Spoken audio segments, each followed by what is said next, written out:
So this was my milk jug from yesterday. I might actually cut the other 2 litre with my one, just to see if we can do anything better than that. Donovan did give me a hint to just let my wrist pop just as I'm about to impact. So I'll give that a shot, and then we'll go to town on those other bottles, all exclusively with this one here.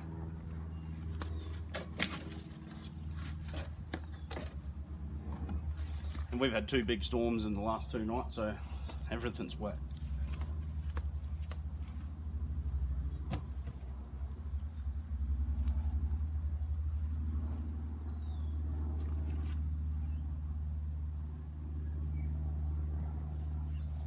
Okay, my unmodified, fairly dull-edged cold steel, 1917.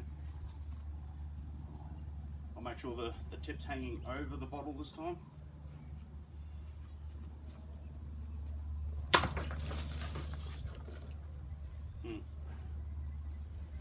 Okay, so Donovan, it seems like there's definitely technique to it. That wrist pop made the world of difference. Pity that fell over.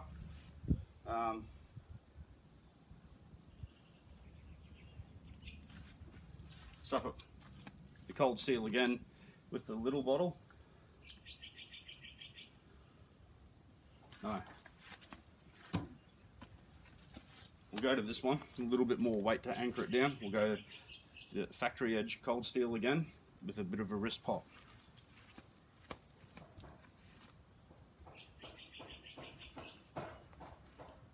Blade overhanging.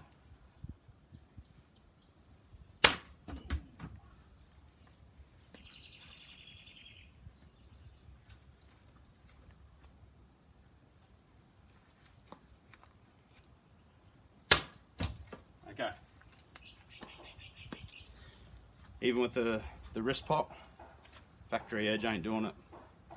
Unbelievable how tough these bottles are.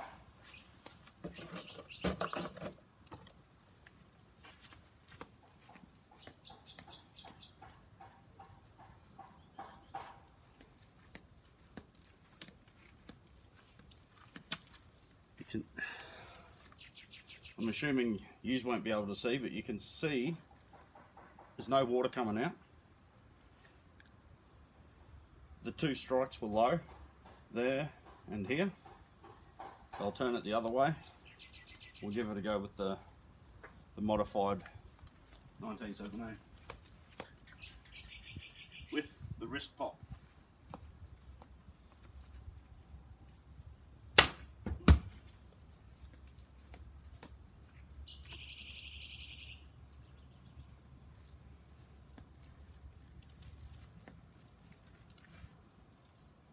Wow, really surprised. I'll go lower on the bottle.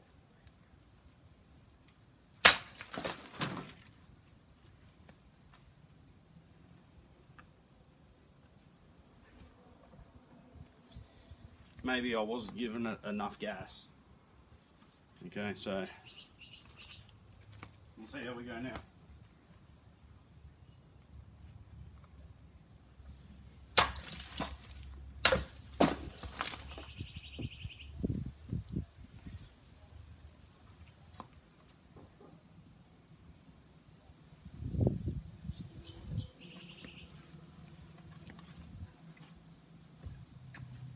Because of the shape of the bottom, it's only sitting on a few points, and that's not exactly square either, and there's not as much weight, and it's still a tough bottle.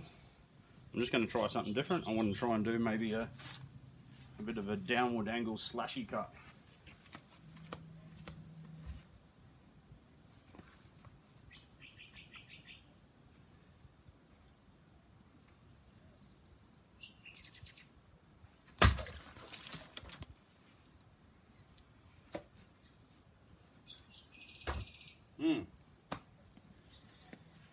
It's a pity that I don't have more of these bottles, because you try a technique on it and then it's another week before I've got another empty bottle. So I can't do back-to-back sort of practices. you know, and I'm not even eating sugar, and we're not, we don't really drink a whole heap of soft drinks and things like that, so it is what it is, unfortunately. But this bottle here, this is the extra tough one. I don't know what to do. I don't know whether I just try and do a straight slash, just a held for leather, boom into it, or okay, how about I do the straight slash, horizontal slash. If that fails, then I'll move on to the angled cut. And again, this isn't putting heaps of power into it. This is just a mediocre.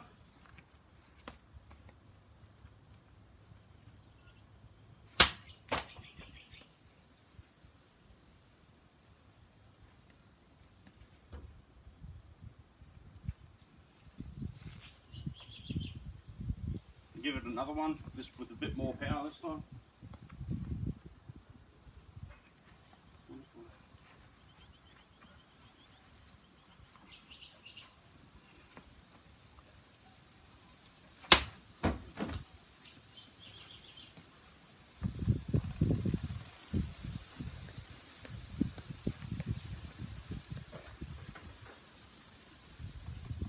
It's got a heartbeat.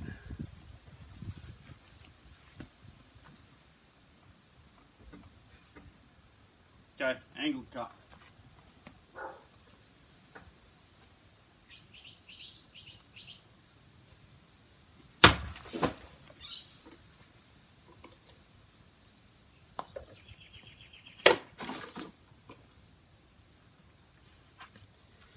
Okay, so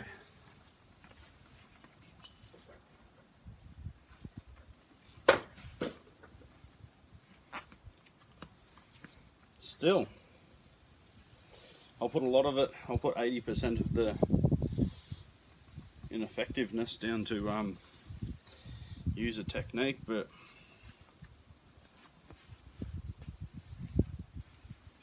it's all I can say for now. I'm not experienced enough to give a real reason for anything. I'll just blame myself before I blame my tools. So I'm out of bottles to practice on. I have to drag them out of the bottom of my bin.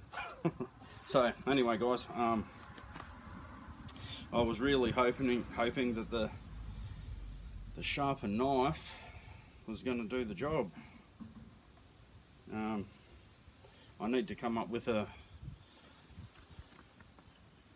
better sort of test medium that's more repeatable, that's cheaper, easier to do, easier to replicate, and I can do back-to-back things. So maybe the pool noodle thing, until I get my proper custom made up test target, you know, I'm gonna have to wait and see. I need some more rubbish. Okay, I've just come up with a little plan. Don't know how successful it's going to be, but I've just got a stick lightly jammed into the ground. I got my hardwood round that I make my fires on top of, leaning against it, jammed up against the worm farm. That's empty, so it's not very heavy. With the pool noodle, and I've got to stick down the guts. So just in the floppy part of the stick of the pool noodle up the top, I've got my cold steel Crawford 1, pretty much nearly always on me. I'll give that a hell. Let's give it a good wrap with this first. Woo.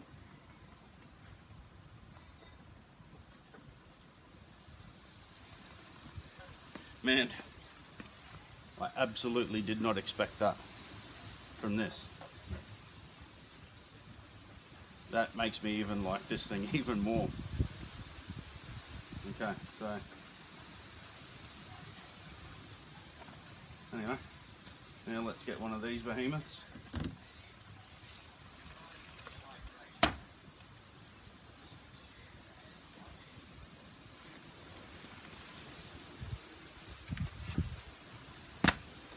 Okay, Let's try this clip.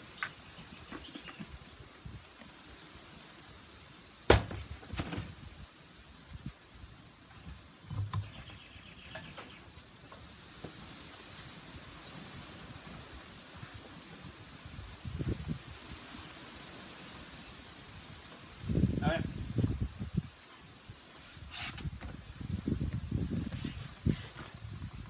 The clip did a little bit of a thing.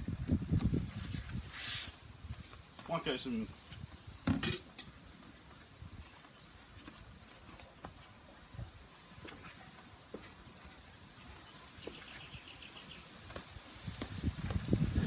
try a bit of wild stuff.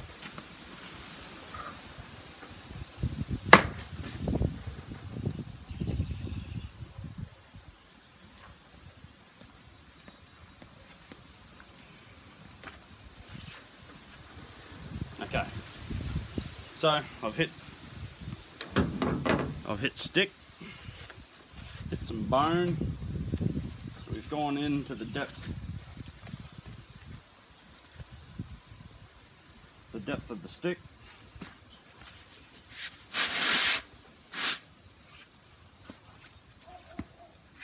It's not a bad size stick compared to my thumb.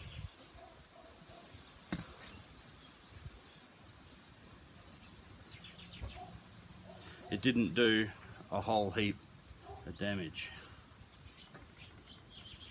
Probably gone in 2.5 mil deep.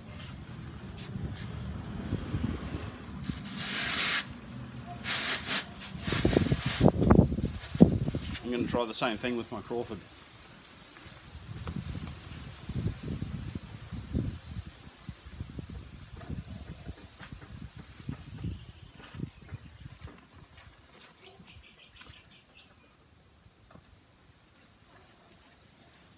Have you guys noticed how often it's windy here?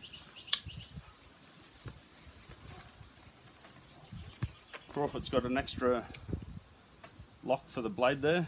I'll engage that.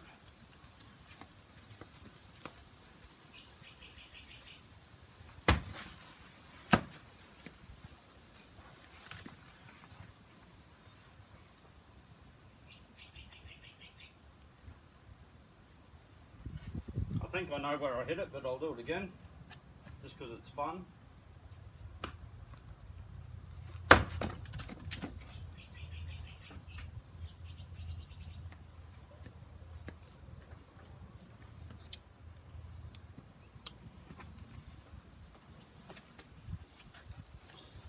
Okay, the second chop was here. Seems to be quite a good little chop.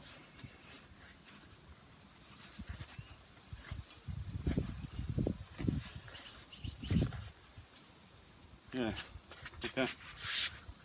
Let's investigate the stick.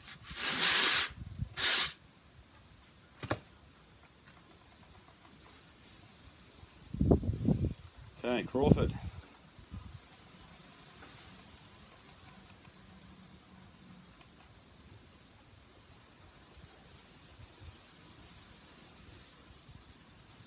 It's a much finer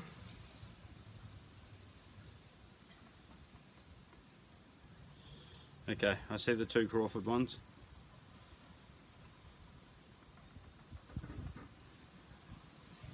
They're different types of cuts.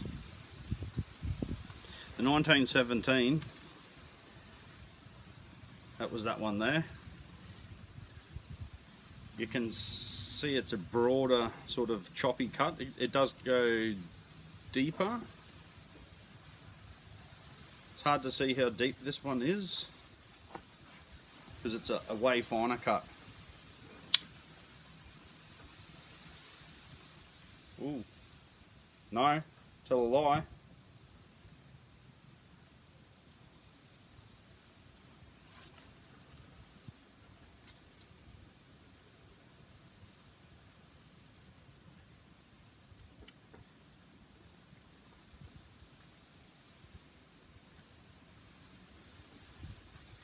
The Crawford is a very fine cut, but it's, I believe it's deeper.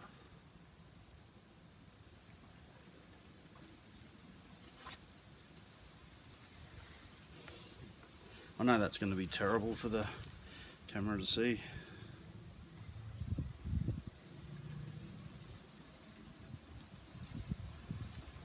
That's how deep the Crawford cut is.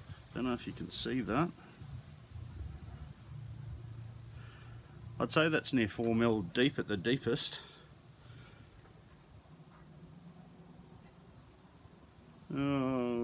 It's too hard to say. And you're not going to be able to see it on the. Surely you're not going to be able to see that. That's from the second Crawford cut. That's from the 1917. That's actually not a bad cut, really. It's deeper than what I thought. Ooh. Okay, let's stop there before I cut myself. Okay, so anyway, there's nothing scientific to show. Just a bit of fun. Cool.